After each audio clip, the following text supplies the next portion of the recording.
What's up, YouTube? I just finished the psychology of money. I'm gonna give you all a general summary with my top 10 takeaways that I got right here. Let's get right into it so y'all can learn the psychology of money.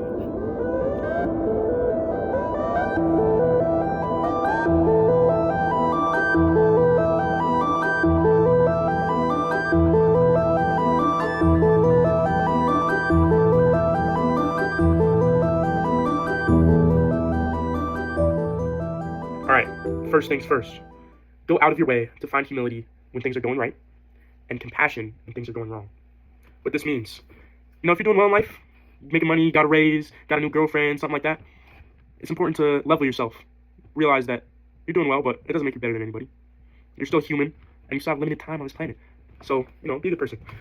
And if things are going wrong, you can't come out here and start blaming everybody. This person is the reason I can't be successful. This person is the reason I can't do this. This person did this to me, and that's why I can't. You have to, first of all, forgive people who have done you wrong. And second of all, you have to evolve as a human being and realize it's your fault. The reason you're not where you want to be is because you haven't put in action to get there and put in the time, All right, next up. Less ego, more wealth. What this means, basically, if you're making money, even if you're not making money, if you're making minimum wage, you can either use that money that you're making, live off of it at the very, very minimum, and save the rest, so that way later on you can have more control over your time and more options and freedom, or you can spend it on some vape shoes, on a new watch, a nice bag, a down payment on a car, some bullshit that you don't really need, that's really just going to put you further back in the future, Next up, manage your money to help you sleep at night. Now, this could mean anything, depending on who you are as a person. If you're somebody who is on that grind, you want to beat the S&P 500 every single year. You're reading the books, you're looking at the charts, you're doing all this. Maybe sleeping at night means that you have 25 different individual stocks that you believe in and that you've done your research on, and they're going to go up. But for some people, that's not what helps them. They don't want to have to constantly be checking this and that. Maybe you're somebody who likes low-cost index funds, buying hold over 30 years. That works too. It depends on who you are as a person, and you have to figure out the game that you're playing. Next up, if you want to do better in investing and saving money, increase your time horizon. Now, a lot of the time, you want results as fast as possible. And that works sometimes. If you're building a business, grinding all waking hours of the day to build your shit as fast as possible. That works, That will get you to where you need to go. But with investing, it's better to over the long term. That's what's going to get you more. If you're thinking in a 5-year span, you're probably, up to some short-term investment, which it's not necessarily bad, but I'm not going to get into that. But it's more risky, you don't have as much time to make mistakes, to learn, to put more money in there and compound it than you do if, say, 30 years your investment plan is, and you have margin for error for 30 years. If in 5 years you only have enough, what if you have a 5-year fuck up worth, and it takes 5 years to get back to where you started, 30 years, that's not so bad, because then you still have another 20 years left to grow. But the 5 years, then you're back to where you started, and you're still, then your plan is fucked. Okay, next up. Be okay when things go wrong. You can be wrong half the time and still be successful. Think about this. If, say you flipping a coin with you and your homie, and you got $50. This is a bad analogy. I don't know where I'm going with this. Let me restart. Be okay with how things are going, or be okay with things going wrong. You can be wrong half the time and still make it. If half of your things that you try and do fail, half of your businesses, half of your ideas, half of your whatever it may be, half of your investments that you pick go down, if the other 50 go up, as long as the losses, you're not losing more than the wins are winning, you're still going to be up. So what you got to do is make sure that when you're risking something, the win outcome is more than the potential loss. You got to minimize how much you're losing when things go wrong and maximize how much you're winning when things go right. And if you do that for everything you do, even if you lose 50% of the time, you're still going to be up. Next up, use money to control your time. This is very important. If you just have a bunch of money, but you're working all the time, and you're working all the time until you're 70, it doesn't matter how much money you have, because all that time was spent getting that money and you never got to enjoy it. So, what you do, this doesn't mean, quitting your job just because you got 10K to go on a vacation for a couple months, that's not what that means. It means make sure that you have a plan of what you're going to do with that money. You want to have options, you want to have freedom. Let's say this, if you have 10,000 saved up, you're going to feel more confident to talk to your boss when they're on some bullshit. You're going to have more confidence to speak up to them because if they fire you, you still have that 10K saved to survive until you can find the next thing, You want to have options, and the money is what gets you that.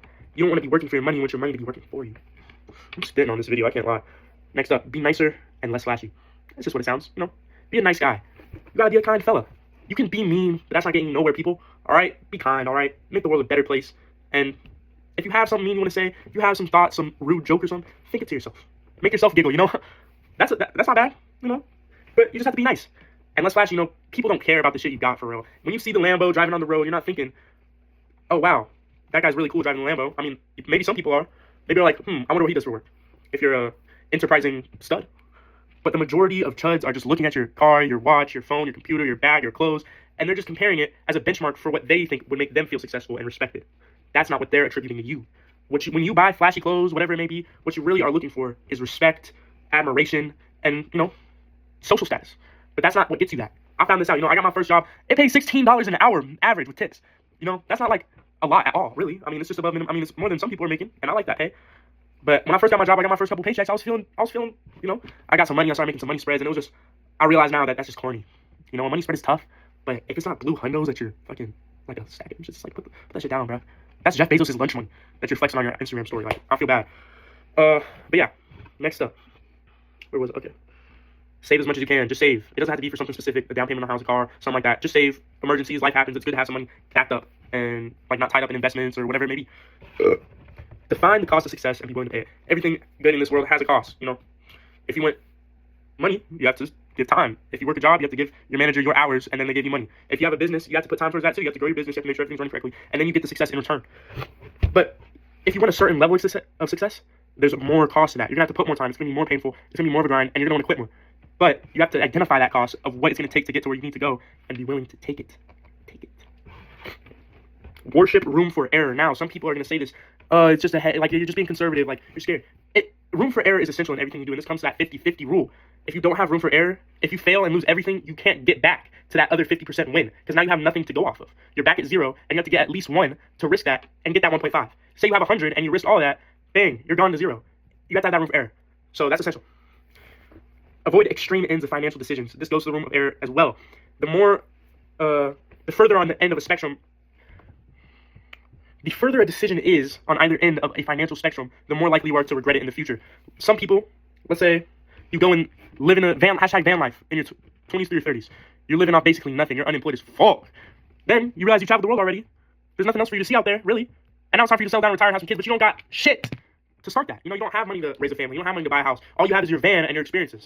So you gotta, if you want to travel the world, that's fine, but make sure that you're not on the end of, I'm not making any money, all I'm doing is traveling the world. Or on the other end of the spectrum where I don't have any time, all I'm doing is making money. Because, like, say, through your 20s through 30s, same example, you're in a cubicle all day, 12 hours a day, grinding, getting that bread. Then, when you're, let's say, 60, 50, 40, you're going to regret that you didn't spend your younger years doing a little bit more, getting more experiences, building those stories that you tell your kids when you're young, Next up, define the game you are playing. You got to know what game you're playing, because a lot of people are going to try to give you advice that are playing different games. If a short-term investor is giving advice to a long-term investor, and the long-term investor doesn't know any better but to take the advice, it's going to fuck him, because his plan isn't set up for short-term investing.